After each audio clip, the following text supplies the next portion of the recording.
Alrighty.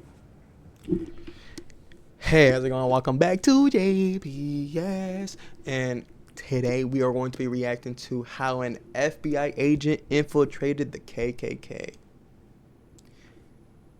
If you enjoyed this video, make sure to like and subscribe. And I do react to these. And I do react to these live. So if you would like to join and chill and vibe, make sure to slide on over like I slid up in you. And at Twitch/JPSMMT. Let's get into it. I want to see how this motherfucker joined the KKK.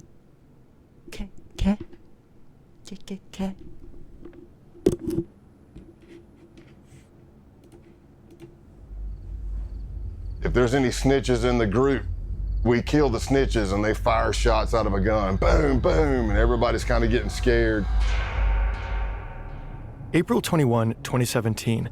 A group of men stand in a remote field in the middle of Alabama. It was nighttime and I am blindfolded.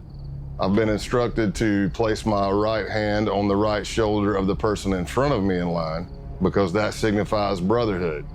The Brotherhood is the Ku Klux Klan, the United States' oldest, most notorious white supremacist hate group. This is one of their ceremonies. What they don't know, one of them is an FBI undercover agent, and he's no lightweight, 6'4", 260 pounds, covered in tattoos. His nickname, Hillbilly Donnie Brasco. He's gone undercover as a contract killer, a contraband smuggler, an arms dealer. He's put dozens of people behind bars, from drug dealers to violent motorcycle gangs to pedophiles. He's befriended and brought down biker gangs and neo-Nazis, people who are planning kidnappings, murders, and the overall downfall of society. And when he was saying we're going on a camping trip, what he was saying is we're going to kill somebody. And everybody's screaming death to your, F your Jewish God, death to America. And then somebody says, if there's any snitches in the group, we kill the snitches and they fire shots out of a gun. Boom, boom. We drove all the way over to his ranch in Tennessee, and he told us everything. This is the story of Scott Payne, the redneck turned FBI agent who infiltrated America's underbelly.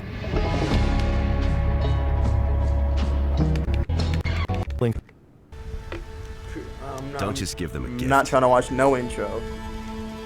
Give them. What I saw was a watery image. It was completely red, and there was a demon looking at me in that watery kind of ripple image with a grin and long crooked finger looking at me saying, come here, smiling. Scott is 14 years old, and he's just seen a demon. The year before, his parents divorced, and Scott went down a dark path, consulting spirits, watching diabolical horror movies, satanic rituals, deals with the devil. That's what brought him here, a friend's house, spending the night. They've had a small amount of alcohol, but no drugs. No. Why are they making the house look so ass? Like they in an abandoned house. Like damn, fucking mold in the back and shit. Like man. No hallucinogens. I would do like these little vignettes where I would pretend I was being possessed by a demon or I was the devil or whatever. I was on the couch and I was doing this scene from a movie where somebody is like being possessed by a demon. And so I'm fighting in my voice and then the demon voice comes in and there's this battle. And at the end, the demon wins and possesses the person. So that's what I act like happened. And I'm laughing like the demon and I rolled over. It all started as a mock demonic possession, but then he actually saw a demonic figure, and this was his breaking point. So let's just say after the demon scare, I got Jesus scared back into me, and that was it. Not that the devil was done with me, but I was done with him.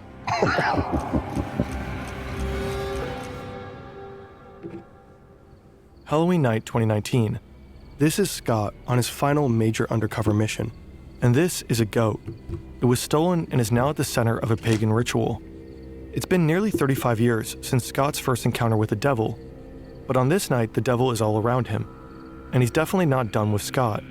Now, we're all in a circle around the goat. Somehow I ended up at the back of it. I don't know how. It was bad luck on my part, I guess, but I'm holding the legs of the goat.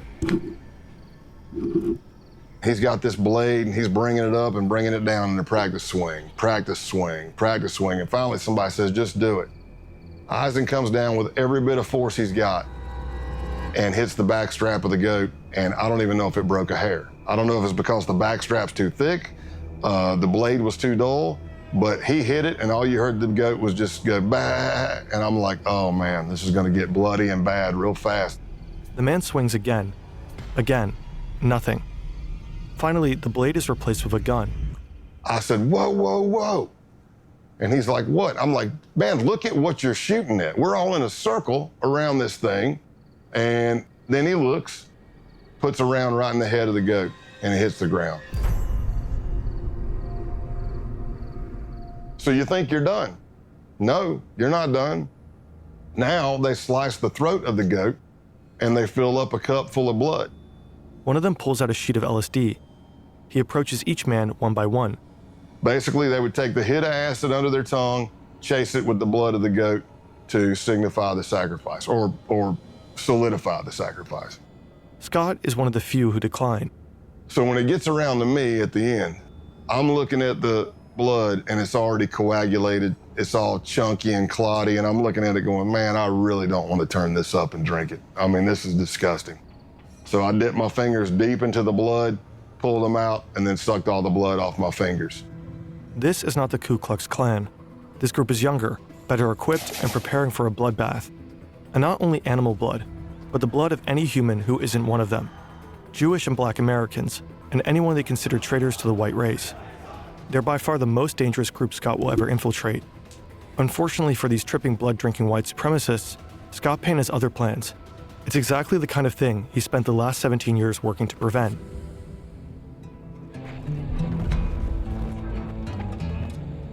I became an FBI agent in 1998, and by 2002, I'd already done some undercovers for the FBI, but I wasn't yet certified through the FBI undercover school. So I finally got a slot. September 2002, Quantico, Virginia. This is the FBI Academy. If you make it through the year-long application process, if you pass the physical and psychological assessments, the tests, the polygraphs, the interviews, the background checks, if you make it through all that, you end up here, in a 20-week training program. If you get through the 20 weeks, you become an FBI agent. Scott's been here before. Now he's back, about to start the training program for undercover agents. Getting admission to the program is hard enough. Graduating is even harder. Only about half the admittees make it through. It's a 2-week school with no days off. We're very big on sleep deprivation. You're going through multiple scenarios of all shapes and sizes. And there's only 20 slots for the class. Others break down. They make missteps during the high-pressure scenarios. They grow delirious and erratic from the lack of sleep. But Scott thrives. The sleep deprivation, the relentless roleplay, the grueling exercise. If anything, he feeds on it.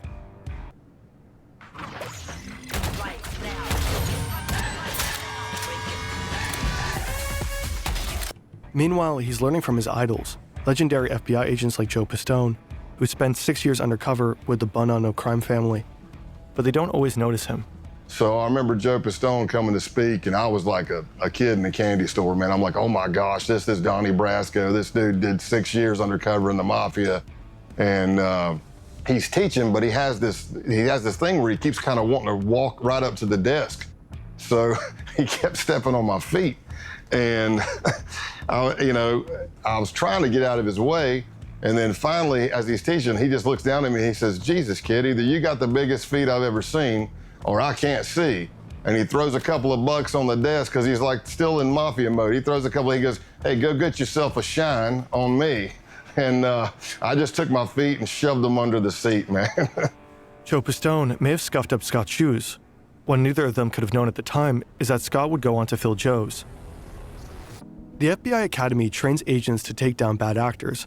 More and more of these criminals operate online. Scammers, identity thieves, fraudsters, the list goes on. Such criminals rely on your personal data, your name, your phone number, your email address, sometimes even health-related information. Most people aren't aware that their data has already been exposed and is actively being sold by data brokers online. Hoping this isn't an ad. Incogni helps solve this problem to help him with doesn't speak any foreign languages. Paper. Tell me how I knew that shit was an ad. Cause like, bro, who the fuck says all that shit and it not be an ad? So yeah, let's go. I really didn't jump out. Scott doesn't have a fancy degree. He doesn't speak any foreign languages. His nickname is Big Country, for obvious reasons.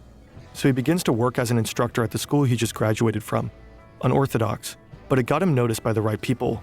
I'm role-playing in these scenarios, and people that are there who are senior undercovers are watching because they're trying to recruit for other cases, and that's how my name started getting out there. So after months, there's finally a possible assignment, one that Scott is perfect for. Sure, he's a redneck with almost no foreign language skills, not suitable for many undercovers, but he has something most other agents don't. He doesn't need to pretend to be a hard-living misfit.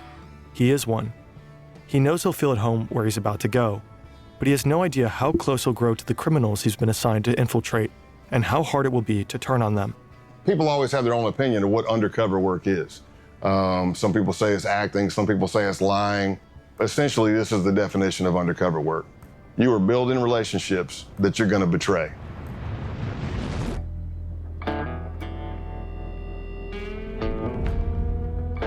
Scott is on a mission, and his targets, these men, have just arrived. They're members of the Outlaws Motorcycle Club, the main rivals of the Hells Angels. They've been implicated in drug trafficking, prostitution rings, money laundering, the list goes on. And they're notorious for violence against rival gangs. Infiltrating them is exceedingly difficult. Whoa, hold on. My camera is like tripping. I just realized. I don't know how long it's been doing that for.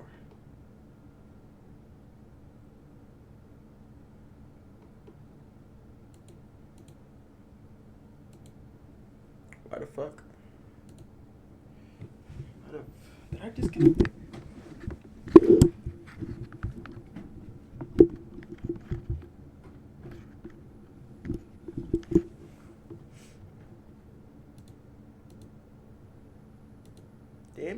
Damn it, Jimmy. Fuck. Pull my ears while you fuck my butt. Damn. This is for the fish eye. This one right here. Plug it back in. See what that shit do. See what that shit do. Oh shit, man. Fuckery.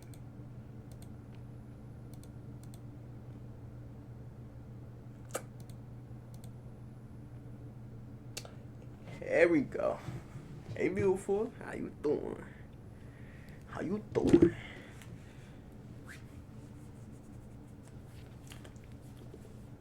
So let's go. Now I know how to make sure it's fixed. It's fixed, boogie.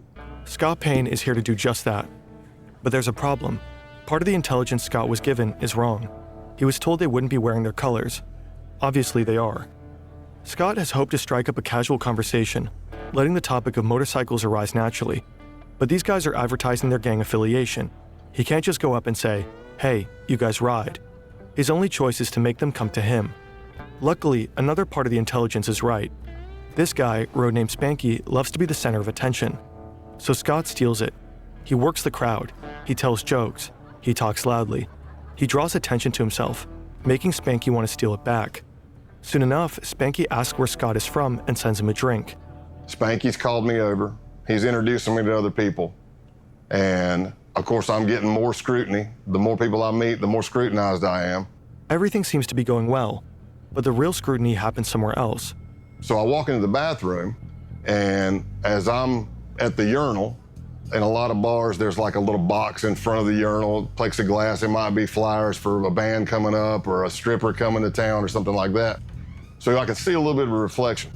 And I see this jacked, big dude come walking in. And I see him looking at each stall, and he's like, okay, that's empty. I see him looking under the stalls to make sure nobody's in there. And I'm watching this from a reflection. And then he comes walking up right beside me, and for a split second, I thought, oh, I'm getting jumped. I'm getting jacked right here.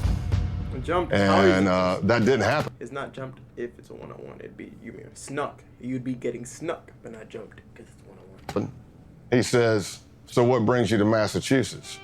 All undercover FBI agents have a legend, a detailed made-up backstory that they have to commit to memory. He's from deep South Texas, up in Massachusetts for work. He loves Harleys and whiskey, and his name is Scott Calloway. As it so happens, the guy grilling him in the bathroom is also named Scott. Scott Town. A lot of undercovers, you bond with people, especially deep undercover long term. but there's never been another person I bonded with closer than Scott Town. For a year and a half, Scott gets to know the outlaws. He drinks with them, rides with them, fights alongside them. He gains their trust. He becomes their friend. They call him Tex. Scott's legend may be a lie, but the friendships are real. Scott Town becomes like a brother. He likes to drink, I like to drink. He likes to fight, I like to fight. He likes to ride and lift, I like to ride and lift. We completed each other's sentences. We were just kind of cut from the same cloth. They even both have a daughter who's the exact same age. Scott Town is kind of a doppelganger, the person Scott Payne might have become had he not gone into law enforcement. Another gang member, Brian De La Vaga, aka Clothesline, also becomes a close friend of Scott's. He said, and these guys are my brothers, and I grew up around them. He said, but I really don't have that many friends. Somebody that I know would take a bullet for me and that I would take a bullet for. And in my mind, I'm looking at his face and I'm going, oh no, man, don't say it. And he looks at me and says, you're one of those guys. Tomorrow is the big day. Man, he said he'll take a bullet With Google for all these fucking ads. Play games. You can play unlocked. Over the course of last year, Scott has convinced the outlaws that he's a high-ranking member of an international theft ring. They begin running jobs together. It begins small, with insurance fraud and vehicle trafficking. An outlaw reports a motorcycle as stolen. He then files an insurance claim, while Scott sells the motorcycle across the border. A double win. Money from the insurance company, money from the sale. They do this again and again, with motorcycles and other vehicles. But tomorrow's job is different. Some of the outlaws will be serving as security during a major drug deal, a gig arranged by Scott himself. He's revealed that he has connections with a Mexican drug cartel. No surprise, considering his line of work and his proximity to the Mexican border. The stakes are high. If they get caught, they'll be looking at serious jail time. And if something goes wrong during the deal, the bullets will start flying. So when Scott is told to meet the outlaws at their clubhouse, he's not surprised. They probably want to go over the plan one last time. Scott arrives. The place is familiar. He's been here countless times. He knows what's behind every door in the building, except one. Clothesline leads him to that very door. Now he realizes that something is wrong. Scott is told to strip. They need to check him for a wire. Because of the stress of this happening, I forget my middle name. I'm having an adrenaline dump.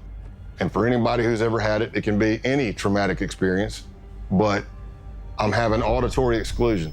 So what I hear sounds like I'm underwater. It's going whoosh, whoosh. So it's slow. I need you to take all your clothes off. It's slowing down. I'm getting time dilation in my eyes. Everything I see is in string grabs. Click, click, click. I can feel my heart beating through my entire body. My hamstrings get rubbery. Now, Clothesline has instructed me to take all my clothes off. Here's what I'll tell you. If I'm not wired, it's just an embarrassing moment. I'm naked in a small crawl space with two guys with pistols. Problem is, I'm wired to the hilt. But they don't find anything. Scott's recording equipment is not taped to his chest, but in his clothing. So my adrenaline starts settling, and I'm starting to come back to normal, and I think I'm done. And I get my pants back up. I don't know if I have my boots on yet or not. And then Clothesline grabs a piece of clothing that I was wearing. And that piece of clothing has a recording device in it. And I'm watching him, and he starts grabbing the clothing, and he's going through it nice and slow with his fingers. And I don't realize I do it, but there's an audible sigh. You can hear me go, because I don't even know. I don't even know I'm doing it. And he looks right at it and misses it. And I live to fight another day. I live to fight another day.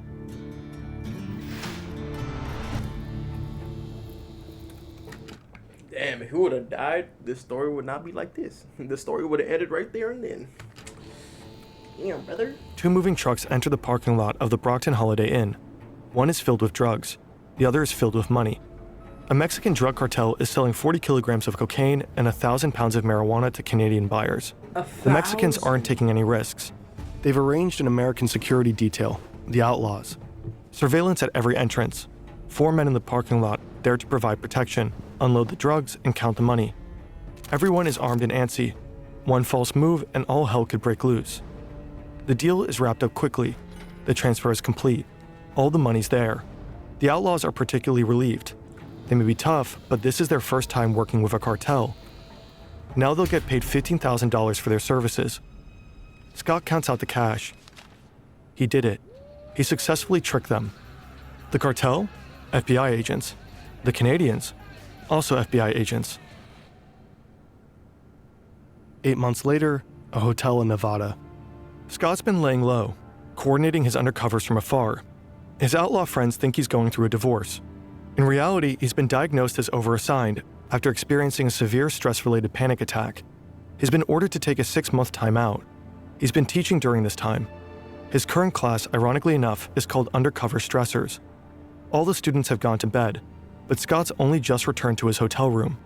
It's early 4 or 5 a.m. The drug deal back in November gave the FBI all the evidence necessary to arrest and imprison multiple outlaw members, but the operation has continued. Until today, the day of the takedown. Scott doesn't think he'll hear from any of them again, but then his phone rings. It's Scott Town, and he's concerned.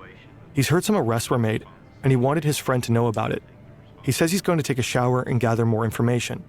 He'll report back. And the last words we spoke to each other were, he said, "I love you, brother." And I said, "I love you too." And that was the last words I spoke to him. And probably about 45 minutes after that, a SWAT team hit his house and he went to jail. In the end, 15 outlaws were arrested as a result of Operation Roadkill. One of them was sentenced to 21 years in prison. Clothesline got 12.5 years. Scott Town, 7. The outlaws never saw their friend Scott Calloway again.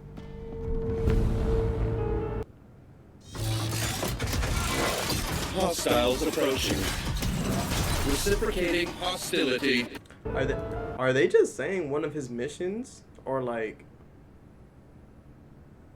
is it like that was just one of his missions because they all got to put away? So I'm assuming this is the mission where he gets into the KKK. Why didn't they just start it off with this? The Ku Klux Klan emerged in the wake of the American Civil War. From the very beginning, they were racist to the core, raining terror and death on Black Americans. In the late 19th century, they flogged, tortured, and lynched politically active Black men, raped their wives, shot their children, and burned their schools. Historians consider them to be America's first terrorist movement. Today, the KKK remains active, but only as a shadow of its former self. Fewer members, less influence. However, burning crosses is still one of their favorite things to do, and they've stayed true to their roots. Naturally, as a terrorist organization, they have to act in secrecy. You might assume that infiltrating them as an FBI agent is not the easiest feat. So you may ask yourself, how do you contact the United Klans of America? Well, it turns out the group I was looking at had a hotline. Scott starts talking to a guy named John Jack, a Klansman whose passion for Jack Daniels earned him this nickname. Scott tells him he's got the number from a group of bikers he met at a gas station. It's a plausible story. Scott looks the part, and his time with the outlaws taught him how to play it. Biker gangs and white supremacists often run in the same circles. Jack starts talking about this rally that's coming up. Vendors, burning crosses, country music, the usual. But there's a problem. He said, "I'm not gonna lie to you, Scott. I had a band lined up, but the singer just got locked up, and I really don't know what the hell I'm gonna do about music." And I thought, this could be my end. And I said, "Did I happen to mention that I'm a musician and a singer?" I said, "Well, I'll tell you what I'll do. I'll bring my acoustic and my PA system. When I get there, you can come meet me by the car. I'll strum a couple of tunes for you if you think I suck." And he's like, "Oh, hell, this is gonna be great. It's gonna be great." Scott doesn't know that he just signed up for something far more sinister. April 21st, 2017. It's the day of the Ku Klux Klan rally. I got lost multiple times until I finally drove up on this empty, lot fenced in the middle of nowhere, but it wasn't hard to spot because the Nighthawks, which would be the Klan members in all black, who were the security force, are all standing at the gate with guns. And a lot of these people were felons. Scott's ready for an interesting time. He's been to plenty of biker gatherings, and perhaps this will be similar. During his mission, Scott will be taught the KKK's constitution and bylaws, studying the Black Klansman Handbook, which he'll learn to refer to as the Kloran. He'll become familiar with the original mystic insignia of the Klansmen. He'll learn this all in class with a K, so that he can pass the K-Uno test, a prerequisite to getting fitted for a robe. K-Uno stands for character, honor, duty. It's getting dark, and he's been invited to participate in a naturalization ceremony. He has no idea what this means, but all the newbies are doing it. He'd stick out if he didn't. And that's how he finds himself in the middle of a field, blindfolded, holding the shoulder of the man in front of him, a gesture meant to signify brotherhood. They are told to raise their right hands and repeat an oath. I do swear from this moment forward And then they tell us to get down on our knees. to fostering the welfare of the white race, So I'm on my knees, blindfolded. and further the work of America's greatest movement. They take my blindfold off, and there's a Ku Klux Klan member in a green robe, and he has this sword, and he kind of knights me. The United Klans of America. And then we all hug, and there's like a little bit of a celebration, and I'm not sure what happened.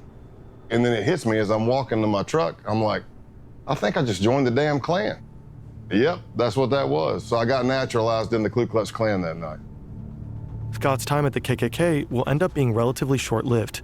The case isn't really going anywhere. And there's another group coming into focus, a far more dangerous one. In the FBI, we started encountering more violent type extremism, not the KKK types. We're talking advanced neo-Nazism. And it led me to an accelerationist group called the Base.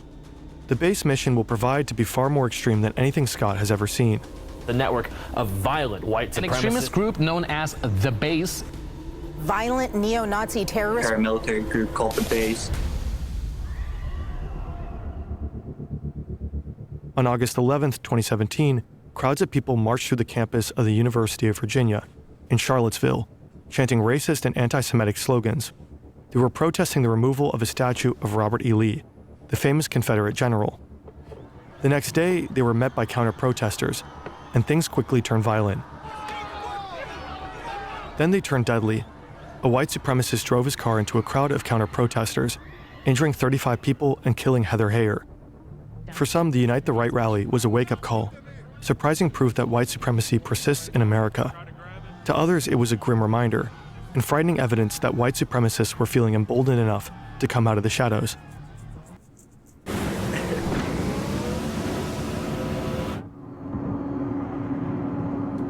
The first accelerationist group emerged in 2015.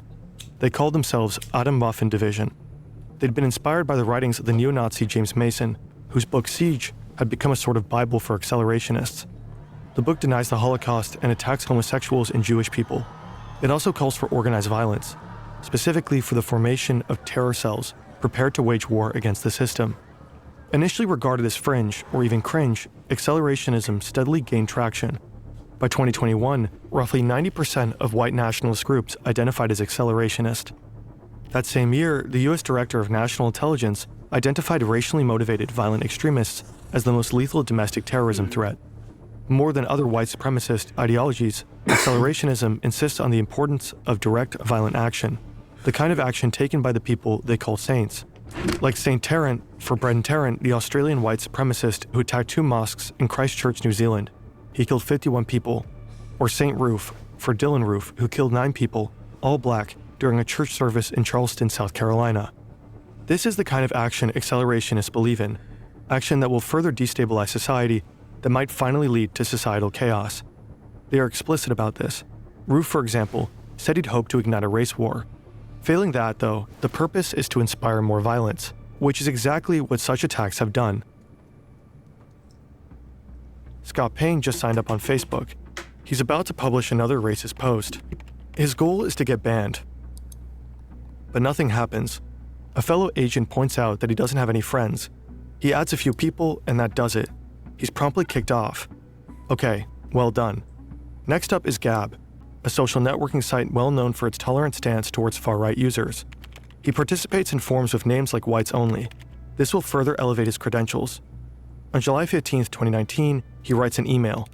I've been seeing your stuff and I'm definitely interested. Survival and self-defense. I like it. The next day, a ping. Thanks for contacting the Base. You can learn more about us on our official Gab account at the Base. If you're interested in joining, please provide the following info to begin the vetting process. The Base is a white supremacist neo-Nazi group. They were just founded a year ago, and they are accelerationists through and through. A year ago? Their plan entails assassination. Hold on, a year ago? Hold on. When was this video posted? A month ago? Wow. Damn, a year? Damn. Sabotage, and acts of terrorism. Their targets are black people, Jewish people, and anyone they consider traitors to the white race. They want to do guerrilla warfare tactics, so it's murdering people and disappearing. It's poisoning a water system, taking down a power grid, derailing the train, anything that causes chaos. The idea is that after the collapse, the group's cells scattered across the world will form white ethno-states led by white supremacists. This event, total societal collapse, has a special name, the Boogaloo. Now, Scott is trying to join them. They ask for his name, White Warrior 88, and his age, 44. Scott Payne is actually 48, but he knows most base members are between 18 and 25. He wants to seem as young as possible. Sex, race, location, military experience, fitness level, special training, and organization affiliations. Here, his past undercover experiences pay off. He mentions the Klan and biker gangs. So here I am, approximately for a week or more, I'm emailing back and forth to somebody with a Proton email account. And they're asking me all kinds of questions about my ethnicity, what I can bring to the table, what is my history. And I laid out a story that I was a old biker, shocker, and a former skinhead from South Carolina. As Scott would find out later, the owner of that email account was none other than the founder of the base himself. Online, he's known as Norman Spear and Roman Wolf. He's been on the public's radar since 2018, but his true identity is unknown. That is, unless you're in the FBI. Ronaldo Nazaro is 45, American, born in New Jersey. He'd worked as a contractor in Iraq for the Department of Justice. Now he's in Russia, but it's 2019.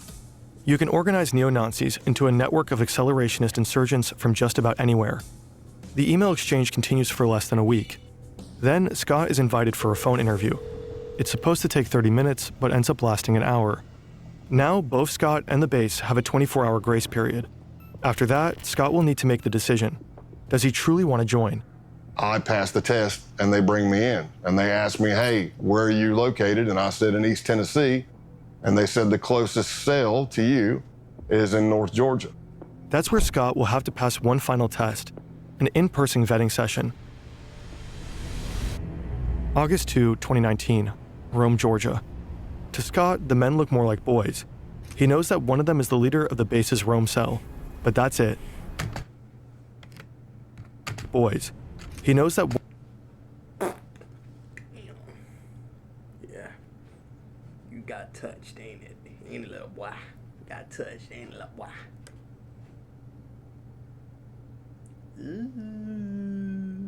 One of them is the leader of the base's Rome cell, but that's it. They tell him to step out of his truck. Scott isn't wearing a wire. He knows they'll check. But hidden in his truck is a tracking device, put there by his case team. As long as Scott is near his truck, his team will be able to find him. I step out, shake hands or whatever, and he says, hey, I need you to put your phone in airplane mode. And I said, okay. He pulls out this wand thing that I'd never seen before. It looked like a Geiger counter. It had a big triangle card in it, lights all over it. He wands me, and I pass because I'm fine, I don't have anything. Then he starts wanding my truck. No big deal. Until he starts going to the back driver's side of my truck, which is where the case team placed my tracker. That thing he's holding in his hand starts going crazy. The closer he gets to the back of the truck, it starts beeping, beeping, beeping, beeping, beeping, beeping. I see colors going on it. I'm like, oh no, man, it's picking up the tracker. Scott braces for a fight. He's alone. His team knows where he is, but they have no idea something is wrong. But he gets lucky. The other guy wonders if the device is picking up the power lines. And he walks over and it goes crazy. And he's like, damn it, yeah, or whatever he says. Yeah, it's the power lines. Hey, follow us to another location. Scott has to act fast. He has to get the tracker deactivated. And I'm calling the case team and I'm like, hey, you need to shut that tracker off. And at first they're like, well, we can't shut it off. And I'm like, you have to shut it off. And they're like, well, if we shut it off, we're not sure, what if we can't get it back on and we lose you? I said, here's what I'm telling you. Whatever they have is picking up the tracker. If you don't shut it off, this is gonna be a very fast undercover because it's going to be over as soon as we get to where we're going. They arrive at an abandoned concrete plant. And I'm thinking to myself, oh, this is great. How many movies have I seen where somebody's killed in an abandoned concrete plant? I hope they got the tracker off. They pull out the wand, they wand me, and I passed. Don't just give them a gift. Yes, Scott. Scott is in. By this point, Scott's been around the block. The outlaws, the Ku Klux Spinning Klan. a block. But nothing could prepare him for what comes next. Scott has been with the base for over 2 months now. As a boy, he loved camping with his parents and friends. He'd explore the woods, go fishing. But the camping trip he's just been invited to isn't like the ones he used to go on. The list of things to bring contains some unusual items. Weapons, ammunition, and the same kind of camouflage, Flecktarn, worn by the German military. This is no ordinary camping trip. This is a hate camp, an extended training session to prepare members for the Boogaloo. Hand-to-hand combat, weapons drills, grappling. By now, Scott has attended a number of similar training sessions, but this one is different. It's longer, 3 to 4 days, and it's bigger, with base members coming in from around the country: Texas, Alabama, Michigan, Delaware. He's familiar with many of the men he'll be camping with.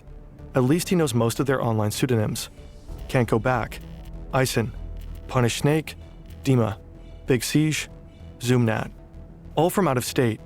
And of course he knows his fellow Georgia cell members, Helter Skelter and Pestilence, who vetted Scott back in August with the cell leader himself. TMB, the militant Buddhist. Everyone knows Scott by his code name, Pale Horse. That's it? When you're an undercover agent, some cliches are true. Scott has learned to expect the unexpected, yet he fails to expect what would happen at the Halloween hate camp. I'll wake up to a pounding on my window.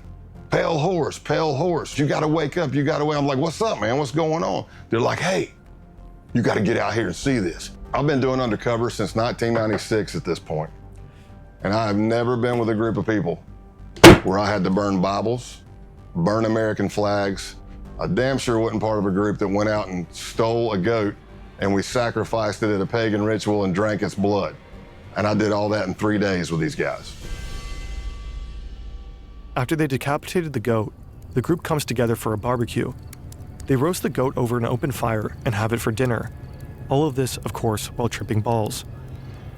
It's impossible to know what blossomed in their brains that night, what hallucinatory horrors they saw. If their drug-fueled fantasies were anything like their sober ones, then they dreamed of death and destruction, of killing Black Americans, Jews, anti-fascists, and communists, of the Boogaloo. Scott has become upsettingly familiar with these fantasies, and with the beliefs that produce them. Behind each pseudonym is a young man, and within each young man is a darkness. The militant Buddhist's real name is Luke Lane.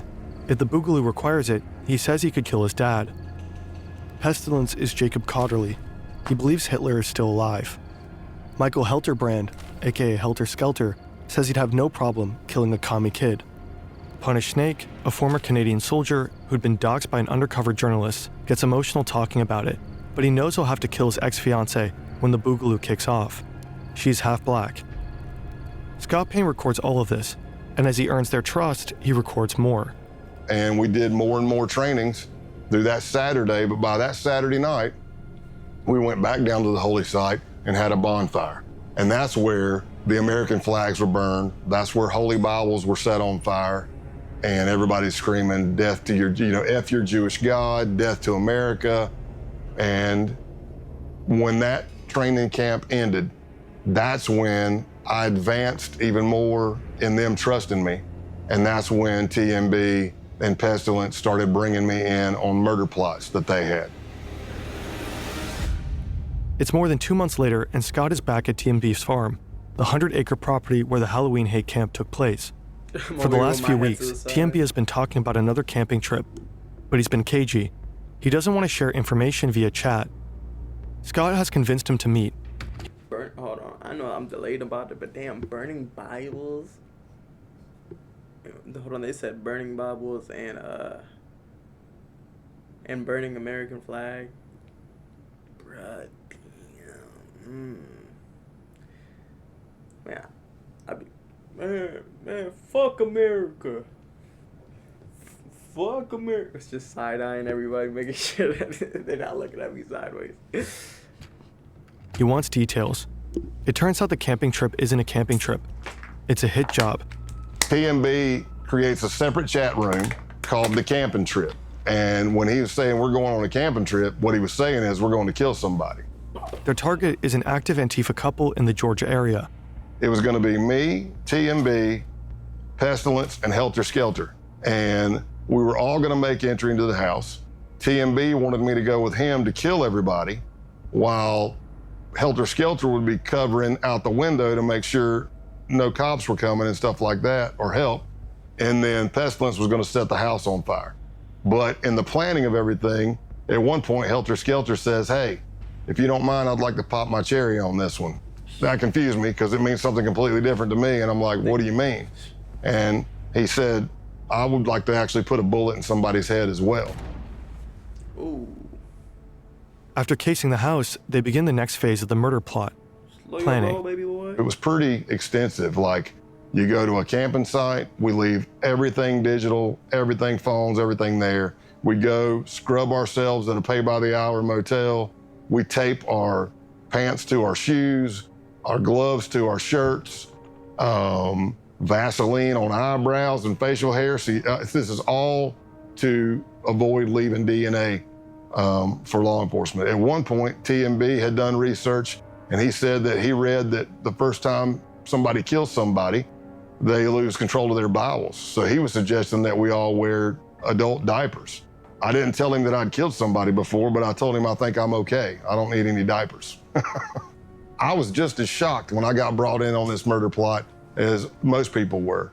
But while this is going on, the Baltimore cell, which is Can't Go Back, and Eisen and Punish Snake, are planning to go to this Second Amendment gun rights rally in Virginia that they thought was going to be the kickoff of the Boogaloo and the D-Day, the race war. Their idea was they knew you're going to have a bunch of Second Amendment people there, militias, 3%ers. You're going to have cops, you're going to have protesters. What if you pop a couple of rounds into that crowd, nobody know who's shooting at who, and everybody starts shooting each other? That could be the set-off. Scott and his team know they have to stop him, and there's no time to lose. The pro-firearms rally is on January 20th, 2020, just a few months away.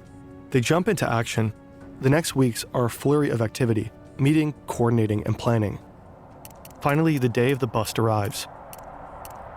It's a Wednesday, and I'm in Rome, Georgia.